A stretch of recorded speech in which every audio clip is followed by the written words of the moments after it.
Hello, beloveds. I'm Jamie Dawn, your revolutionary astrologer, bringing you your celestial wisdom for the upcoming weekend and into next week, and maybe a few other little pins on the map. Because today I'm recording this on February 12th, and tomorrow is Friday the 13th, which I love, especially because it's February 13th, which it happens to be my son's 30th birthday. So, first and foremost, happy birthday to my beautiful, amazing Aquarius son, and not son as S-O-N or S-U-N, but S-O-N. And some of you know that I went back to visit, surprise him for his birthday. We had to celebrate a little early because he's out of town now. And it just worked out that we had a little celebration for him the weekend before. And I got to meet my newest grandbaby. He's so cute. He's such a chunky monkey. I love it. And spend time with my oldest grandson. So my heart is just so full and overflowing with that connection and that time with them. Thank you for holding that space with me. And, there's just nothing better than family. I'm telling you, we're in an era now where community, family, equality, doing practices for the betterment of all, this is what we do. And this is what's needed.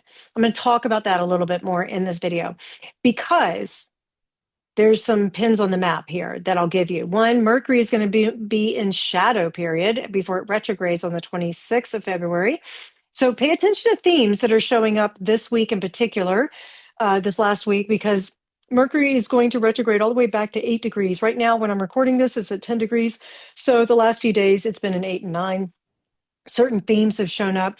I did mention in my previous video about how we're in a time, especially with Venus and Mercury in Pisces, and soon the sun will ingress into Pisces, and we'll have all this wonderful Piscean energy even more. But I mentioned about paying attention to conversations, connections, relationships that have a healing empathic quality to them, and I had a personal experience from it. And with the sun and some of the Aquarian influence, it comes out of the blue. You can't make it up. You can't predict it per se. Um, so I'm going to share this very briefly on a personal note and my story, personal story of how it manifested. And so I went through divorce 20 years ago, and the ex's family was estranged with me. And this last weekend, I was able to reconnect with one of those family members, and it was really sweet. It was a wonderful opportunity. We actually had conversation.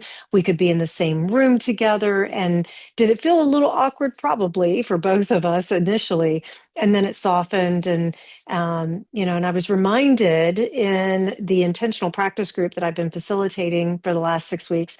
I was reminded that I do the practices for not just myself, but for others. So some of the practices that maybe I've been doing for a long time that I don't feel necessarily I need that particular practice in the moment, I'm still doing it for someone, for the collective, for someone who may need that practice, like self-forgiveness, right?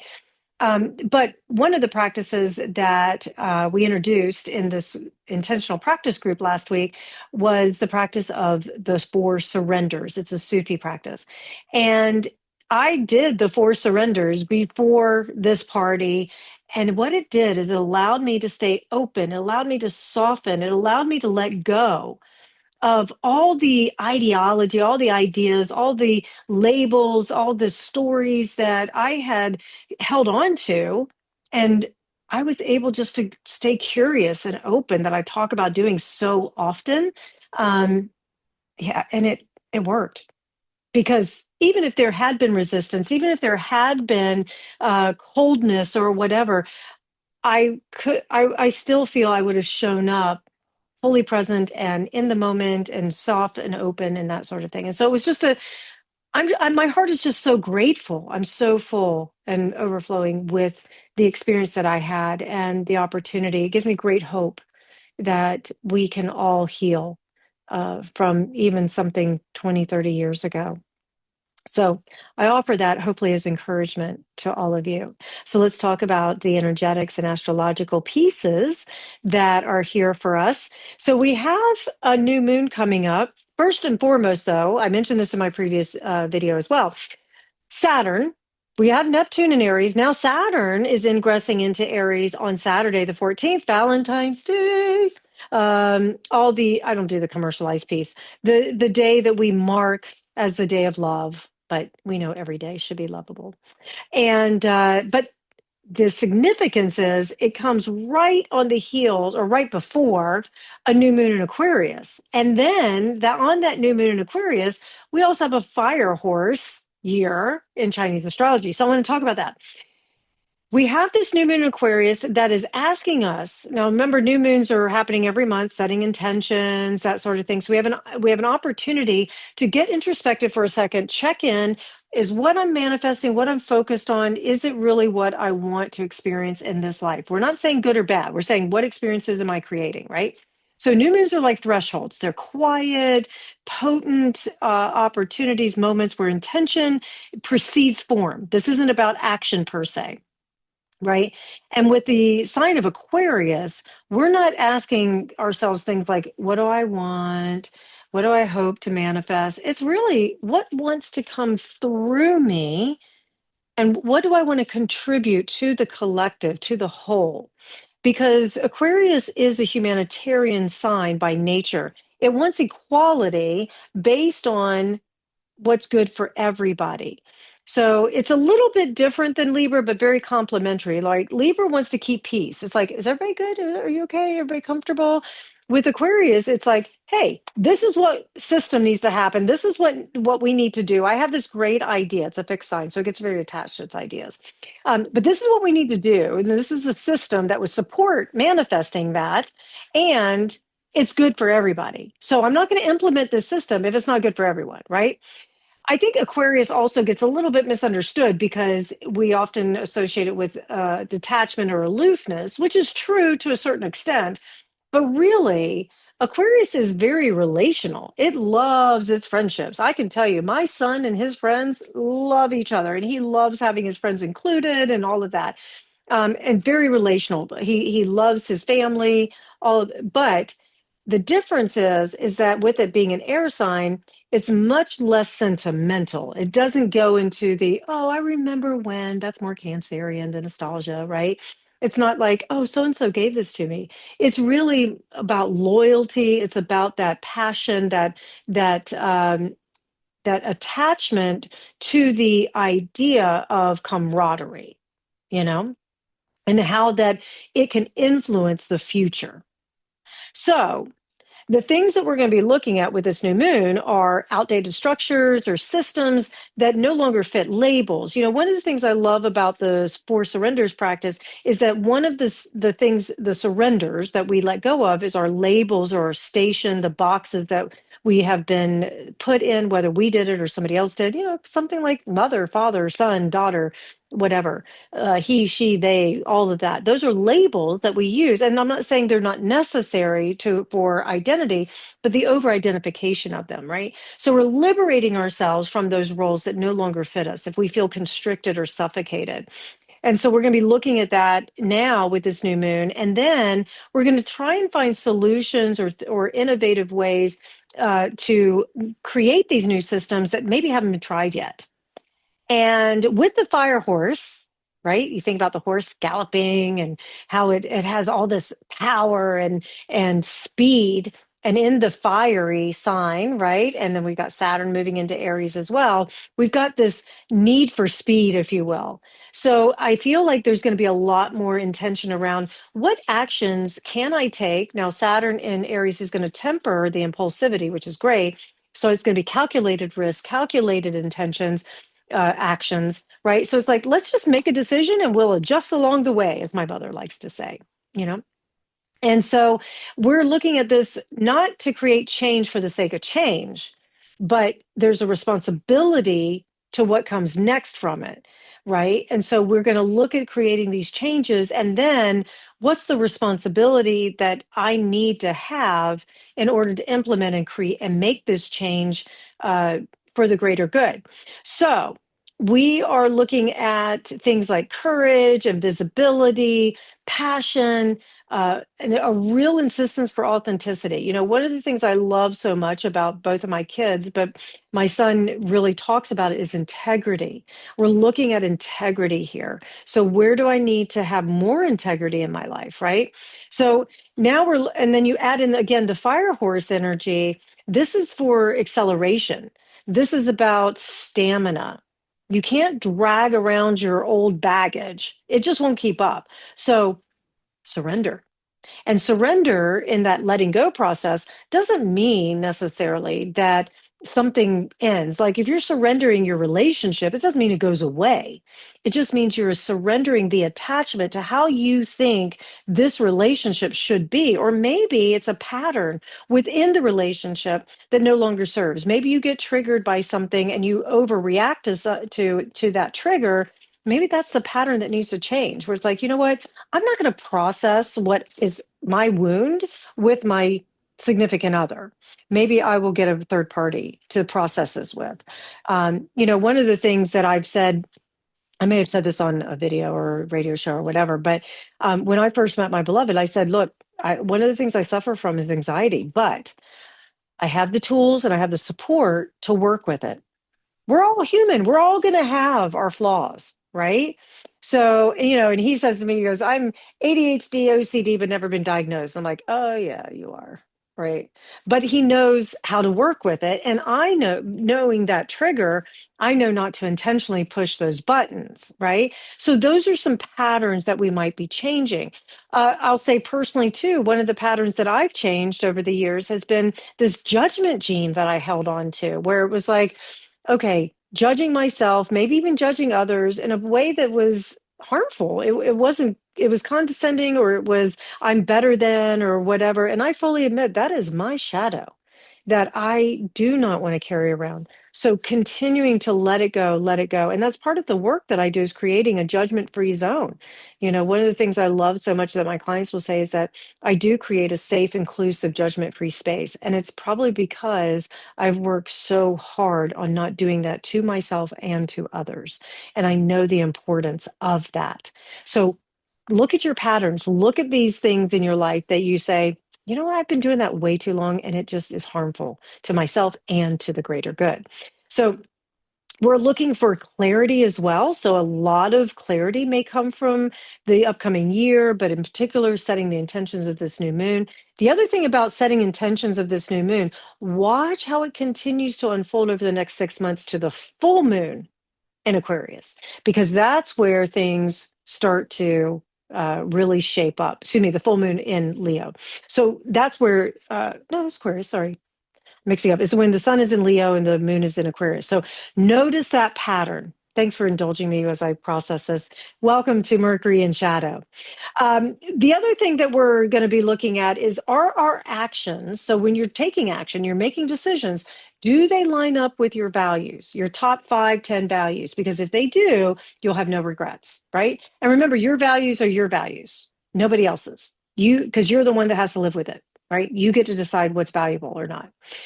I will say that on a global or collective level, we'll be looking at more emphasis on autonomy, on personal sovereignty, community structures. There's going to be shifts in that. There'll be shifts in communication, the way we communicate. There already is. There'll probably be some tension around freedom and responsibility. And I would say that we'll see more and more movements happening from individuals than institutions. More of that community uprising, if you will, of like, I have an idea that's really going to be powerful. I think back to the astrological configuration that we have right now, similar to the civil rights movement. While we may not have a lot of civil rights to necessarily work with, we do need to innovate and evolve them. But you think about it, these were back in the civil rights days, these were individuals, not institutions, saying change needs to be created. We need equality for everyone. No matter what your race, gender, bias, whatever it is, we're all part of the human race, right? And that's what we need. So it'll be interesting to see what emerges over the next year. The other thing, too, especially with the Aquarian nature, because it's ruled by Uranus, Saturn traditionally, but Uranus also now in the modern astrology, there's a lot of restlessness and nervousness that happens.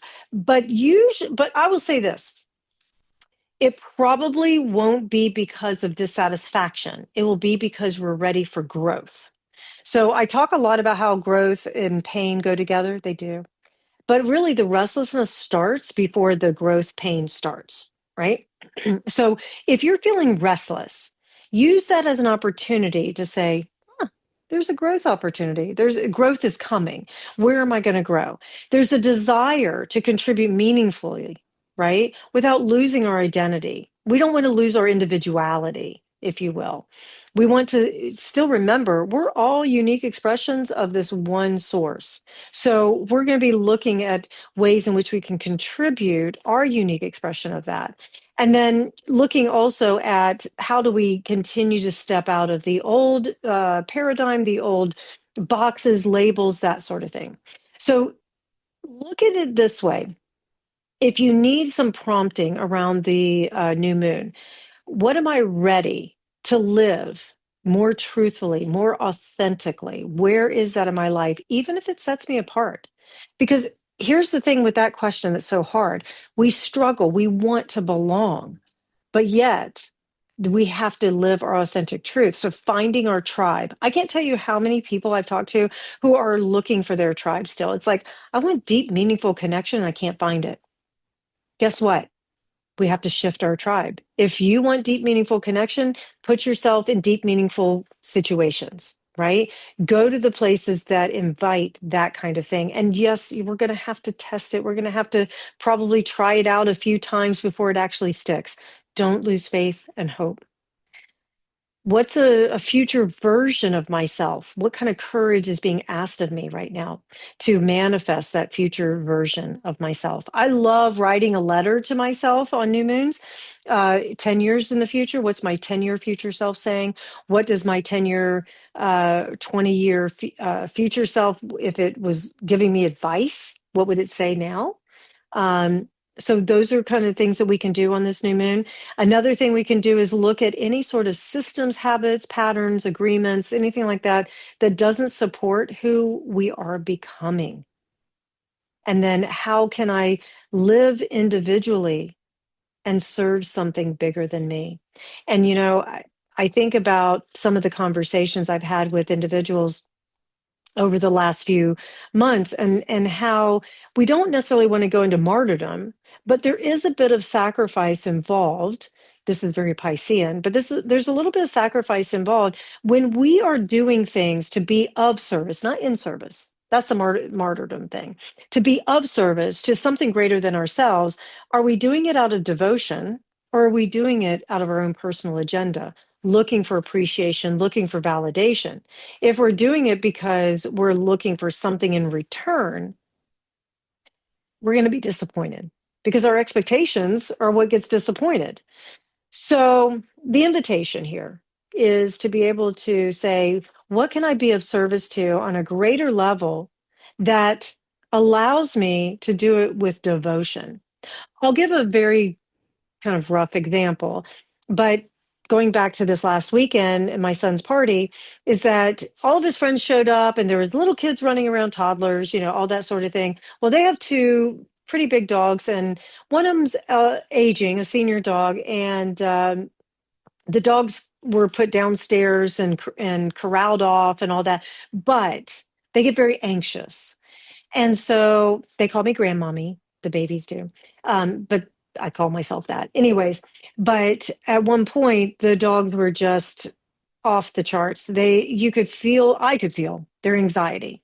And so I went downstairs and I sat with them and I tried to get back upstairs a couple of times and they kept knocking the gate down and, all that sort of thing. And these dogs, they just would have added chaos, right, to the party and knocked the kids over, all that sort of thing. So I ended up spending close to 3 hours with the dogs instead of being part of the party. Now, some people may say, oh, you're in timeout, you sacrificed yourself, or, you couldn't participate. I did that because it was about my son, something greater than myself. It was about my son and daughter-in-law having their experience with their friends for the party for him. It wasn't about me. And that's not to say I diminished myself and I didn't matter, but I played a role that was important. Not to mention, I love my grand dogs. And so that was an easy thing. And thank God, thank goodness for Hulu, right? That I could stream on my phone. Anyways, I totally navigated it. It was no problem. And I have no regrets. I have no resentment over it. So, anyways, again, we go back to the greater good. What serves the greater good? That's where my will and thy will come into alignment. How do we manifest that into the world? So, and that's where devotion comes from. More on that as we get into the Piscean energy. I want to point back to Mercury being in shadow. Again, pay attention to the themes that are showing up. This week in particular, it will get revisited two other times. This is a setup. So for me, the theme is great healing from the past. I hope that continues. I also hope that you guys experience some good healing, good compassion. Pay attention. People from the past do show up during a Mercury retrograde. You just may be surprised on who that person might be. All right, you guys, I hope this helps. Please like, subscribe, share, comment. Come find me at jamiedawn.com. I so look forward to connecting with you. Have a great weekend, everybody. Happy new moon.